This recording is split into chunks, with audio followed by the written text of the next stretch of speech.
Hola, me llamo Maya. Bienvenidos a mi presentación acerca de Perú. Hi, my name is Maya. Welcome to my presentation on Peru. Peru is located just south of the equator. It is positioned both on the western and southern hemispheres. It is located on the western coast of South America, while it is bordered by Ecuador, Colombia, Brazil, Bolivia, Chile, and the Pacific Ocean. Over 3/4 of Peru lies east of the Andes. There are two types of jungle, the high selva and the low selva. The high selva is positioned at the fringe of the Andes Mountains and grows in the slopes. The low selva is the world's largest rainforest that extends halfway to Brazil. 73% of the land is comprised of jungles and has rich biodiversity.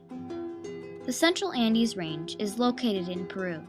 The three cordilleras come together at the Vilcanota, Pasco, and Ecuador knots. This range runs along the coast of the country and comprises 27% of the land. The most ancient history and stone structures still exist in the Central Andes of Peru. There are a few precautions and problems that have to be taken into account before you visit Peru's mountains or jungles. 1. The climate in the mountains. The land in the mountains is extremely cold. Many people living in the mountains face extinction because of increasingly cold conditions in their own microclimate, which may have been altered by the rapid melting of glaciers. After prolonged exposure to intense cold, your body's chemical reactions begin to slow until they generate too little energy for your muscles to work. In the cold, blood is generally directed to the core of the body and flows only intermittently to the extremities to bring oxygen to the cells there. After prolonged exposure to cold, blood travels only to the most essential parts, your brain and heart. As severe hypothermia sets in, these organs may be the only ones left functioning. 2. The risk of an avalanche. Avalanches kill more than 150 people worldwide each year. An avalanche is any amount of snow sliding down a mountainside. As an avalanche becomes nearer to the bottom of the slope, it gains speed and power. This can cause even the smallest of snowslides to become a major disaster. An avalanche occurs when the snow packed down on the surface cannot support itself with all the weight. Major temperature changes, rapid wind speed, and man-made influences are the main causes of why avalanches occur. 3.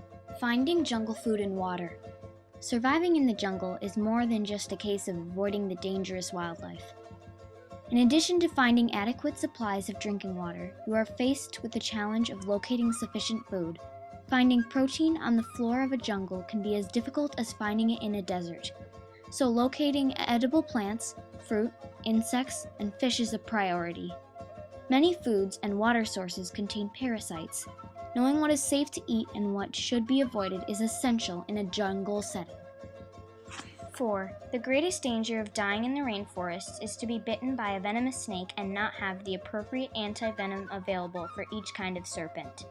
Some bites start with a moderate feeling of pain, and then a big edema will appear at the place you were bitten, which will turn darker until turning into a wound with a scab and then into a scar. Some bites cause a strong sensation of pain, loss of consciousness, followed by blocking of the kidney tubes, very high fever, and eventually death after a period of 3 or 4 days. These problems can be solved, and in this video, I will teach you how to survive in Peru's landscapes. 1. Acclimatization, which is the adaptation to an environment or climate, is critical for anyone traveling to the mountains.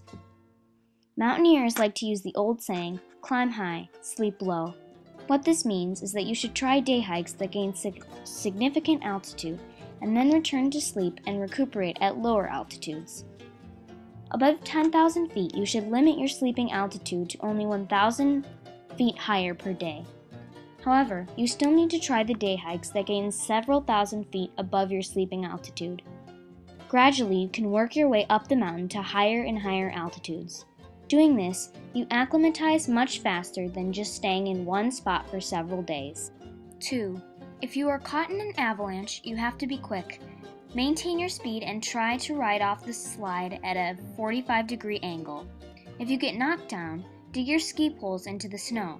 Your skis will catch on the faster-moving ice and spin you into a downhill-facing position. If you are unable to escape, traditional avalanche wisdom suggests the swim technique.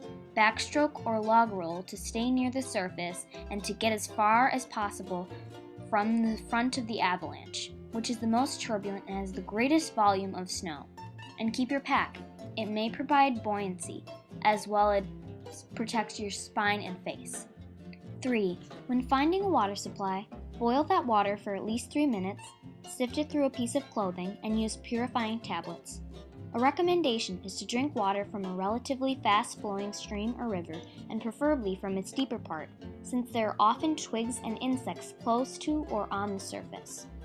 A way to determine the contamination of the water is to pour sand on the surface of still water in a bowl. If the sand floats, it is contaminated, as the water is more dense. If the sand falls to the bottom of the bowl, it is decently clean and drinkable. There are many trees that give fruits, nuts, and seeds, including the wasay, yarina, aguaje, pihayo, onona, sacho chirimoya, sachamani, coconuts, uvia, cocona, breadfruit trees, and passion fruit. In the rainforest, it is easy to find many small game animals, but it is probable that you will not be wearing firearms, so you will have to make do with basic traps. A very effective trap is the suspended slip-knot running noose trap. You have to set the trap close to a young, flexible tree sapling or some other flexible bush. Bend the sapling downwards and tie the end of the rope to the top of the tree. At the opposite end of the rope, tie a wooden stick cut in the form of a trigger, and this part is secured to the wooden stake that has been set in the ground. At the end of the rope, make a slip knot in the shape of a running noose, wide enough to allow the head of a prey animal to enter. All this is then secured vertically between two small wooden stakes. Then position the bait at one of the sides of the running noose. 4. To prevent fatal snake bites, wear thick ankle shoes or boots.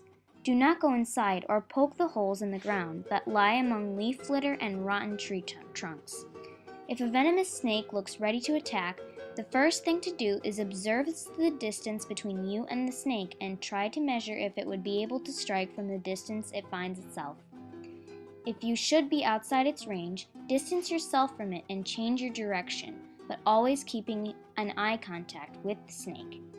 If it has suddenly appeared and is in an attack position, immediately jump away from it, and if you happen to be carrying something on your hands, such as a piece of clothing, immediately throw it in its direction in order to distract it from you, letting it concentrate on the striking object instead of your body. You can also quickly raise your foot and stomp on the snake with the sole if you have a rubber boot. If you are bitten by the snake, put mud on the bite and cover yourself with water for more than an hour.